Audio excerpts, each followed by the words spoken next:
Australian Bauxite Limited, known as ABX but with an ASX code of ABZ, holds the bulk of the Eastern Australian Bauxite Province. Thousands of square kilometres of tenements in Queensland, New South Wales, Victoria and Tasmania, all 100% owned, tenements that are expected to yield more than 200 million tonnes of bauxite. I don't want to steal his best lyrics, so with no further ado, CEO of Australian Bauxite Limited, Mr. Ian Levy. Good to see you.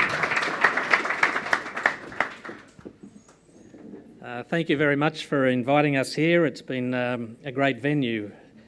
I'm a bit concerned about this quiz afterwards, so in typical CEO fashion, I've asked another employee to come along and share the blame if anything goes wrong. It reminds me of that joke of Gough Whitlam when he was in his dire straits, and he was very unpopular, and he decided to open the football at Eels Park in Parramatta. And he walked onto the ground with the mayor of Parramatta and was booed solidly on and off. And as he was walking off, he turned to the mayor and said, "Well, that's the last time I ever present with you." So let's hope we have a good night. Australian Bauxite Limited is a new company. We listed in 2009. However, we're based on about...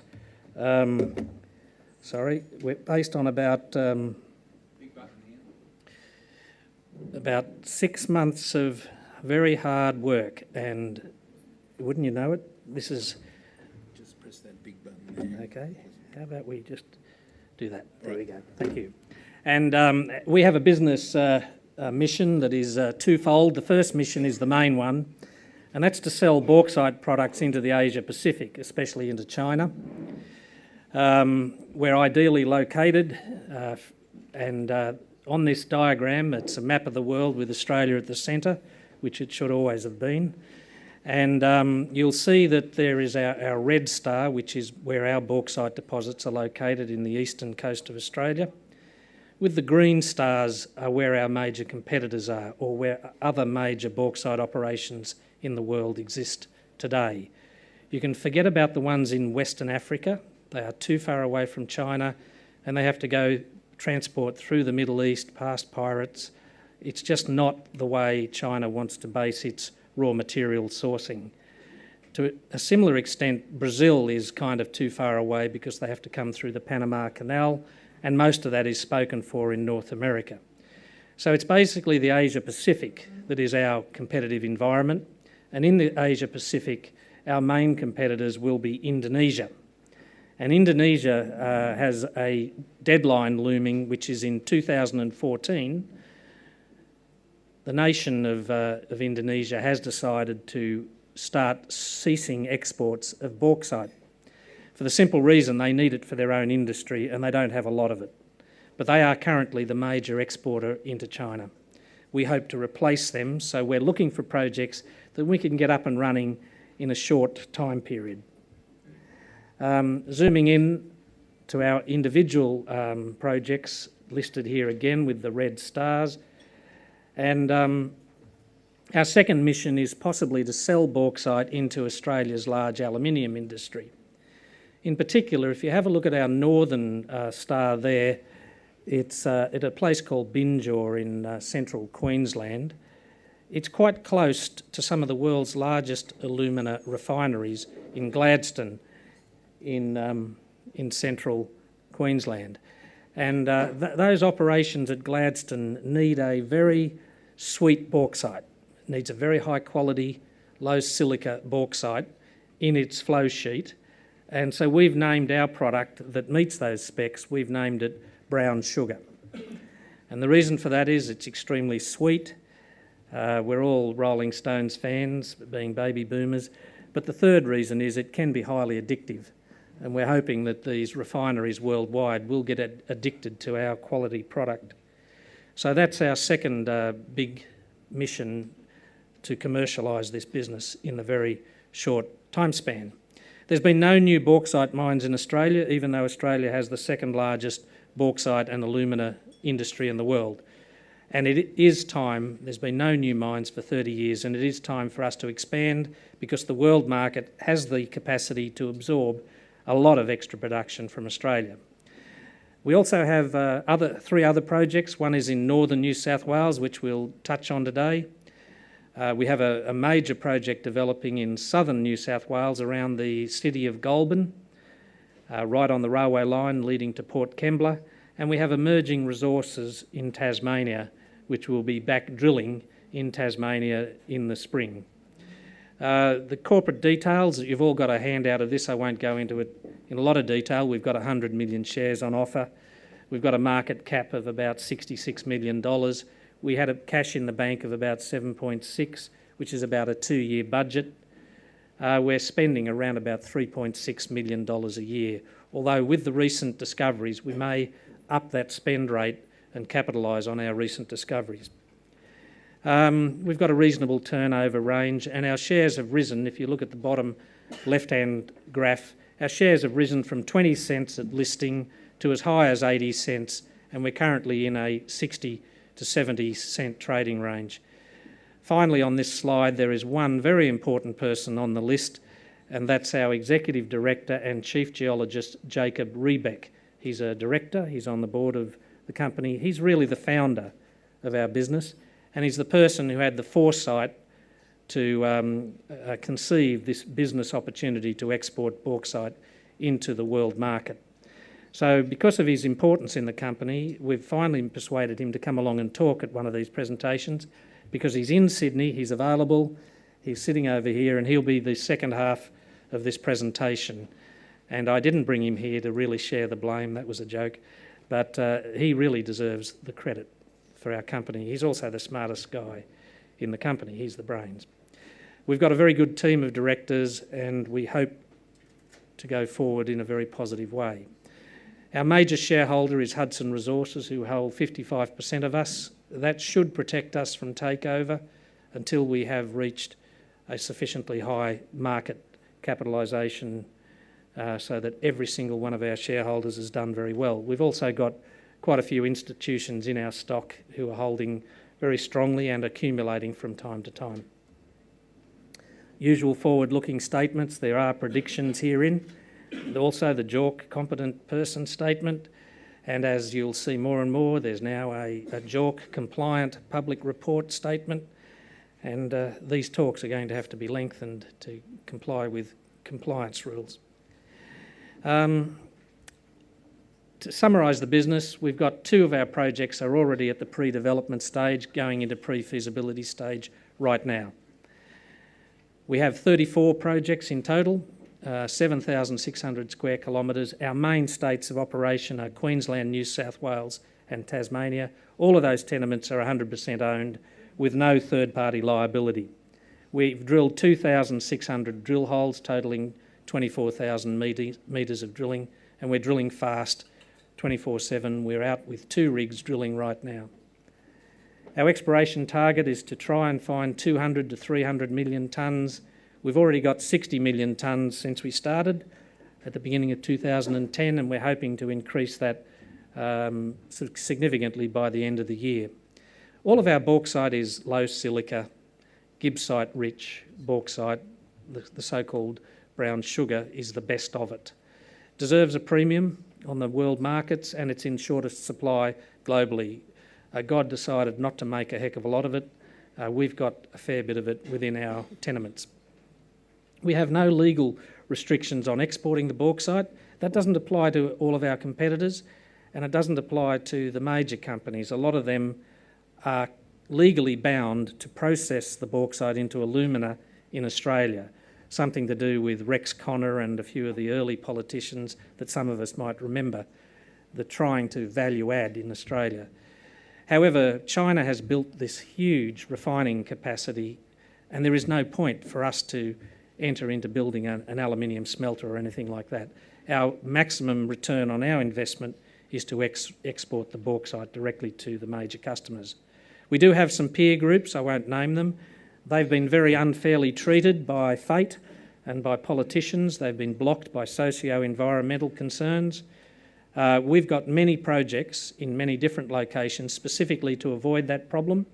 If we were to encounter a socio-environmental block, we would instantly move to another area to start developing one of our projects. And it's the only way you can operate in this current socio-economic climate. Our cash, as I said before, $7.6 million in the bank at the 30th of March. Another figure will come out in the next few weeks, and we're spending at about $3.6 million a year. For those who don't know, bauxite, you take 5 tonnes of it, you refine it in an alumina refinery to produce 2 tonnes of alumina white powder, and you then put it into a smelting facility which uses a huge amount of electricity to produce aluminium. And the rest of it is something we're all very familiar with, the end-use products. I've chosen beer cans there, but it could similarly be aircraft, it could similarly be high-tech computer equipment and the like.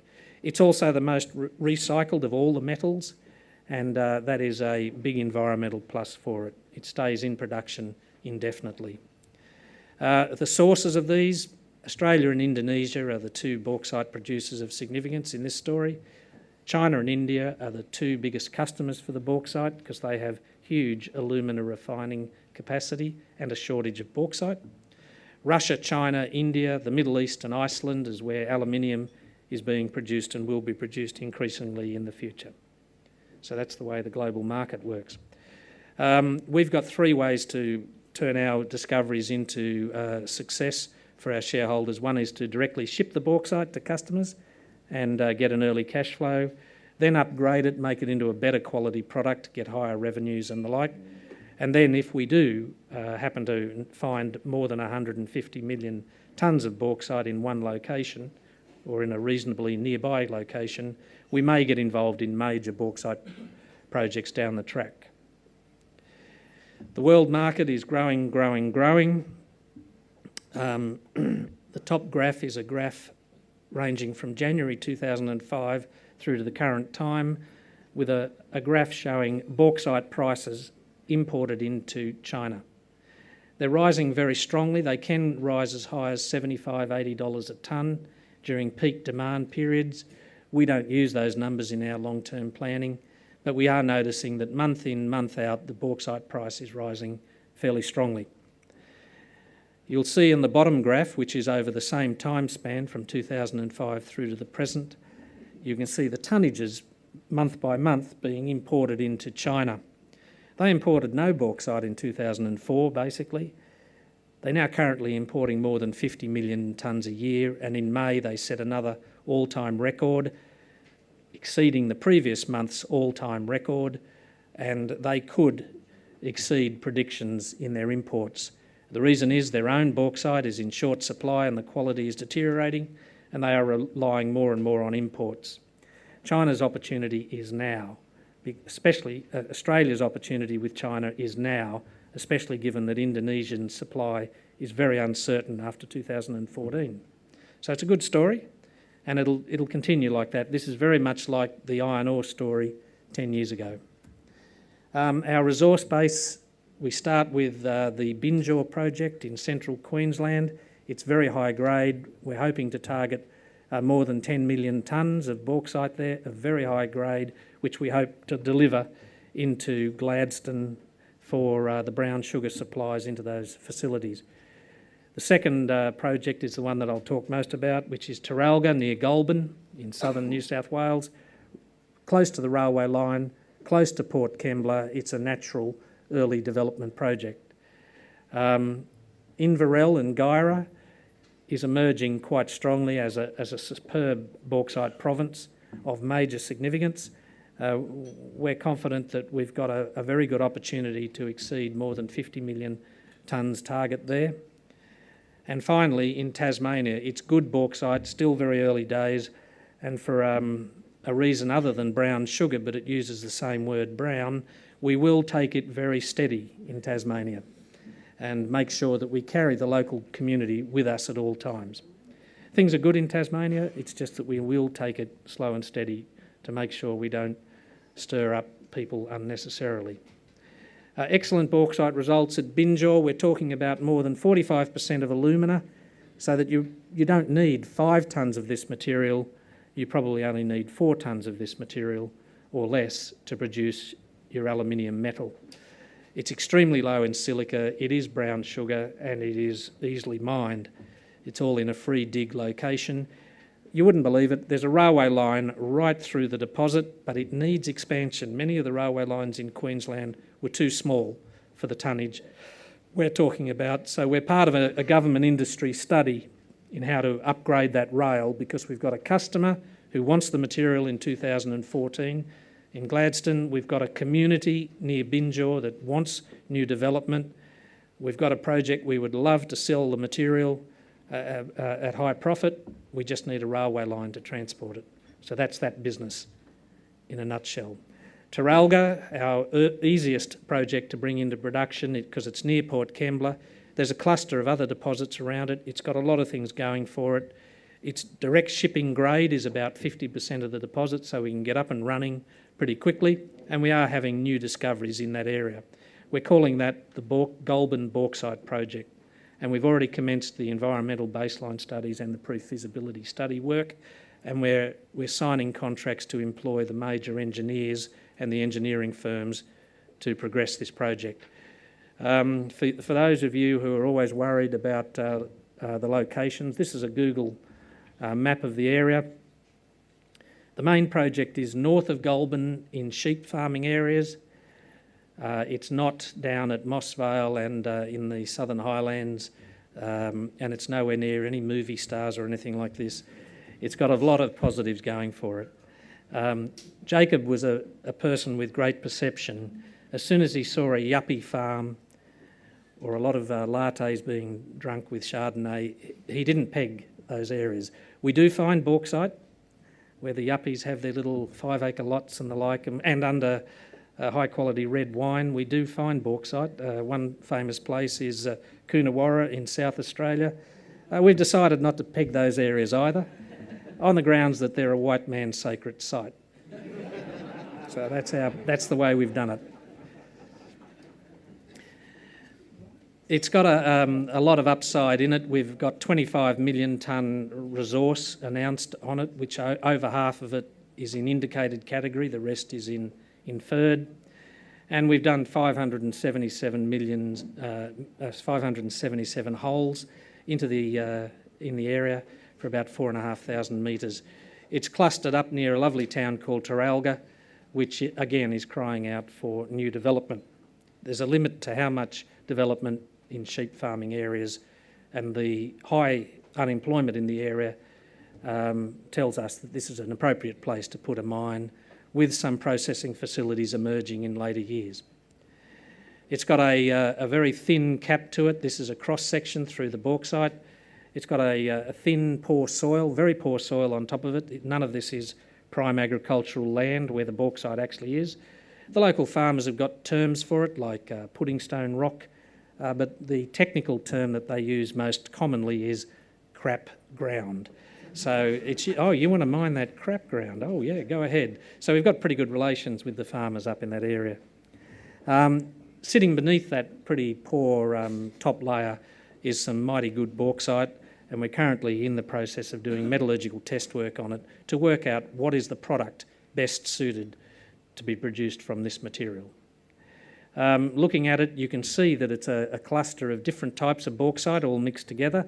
We could sell it all as it is today in lumps, crush it up, but there's also some very premium grade material within it, and there's also a little bit of iron ore in it, so we're doing test work to see if we can extract the very high grade material to get twice the price, and also the standard grade can go to the main customers.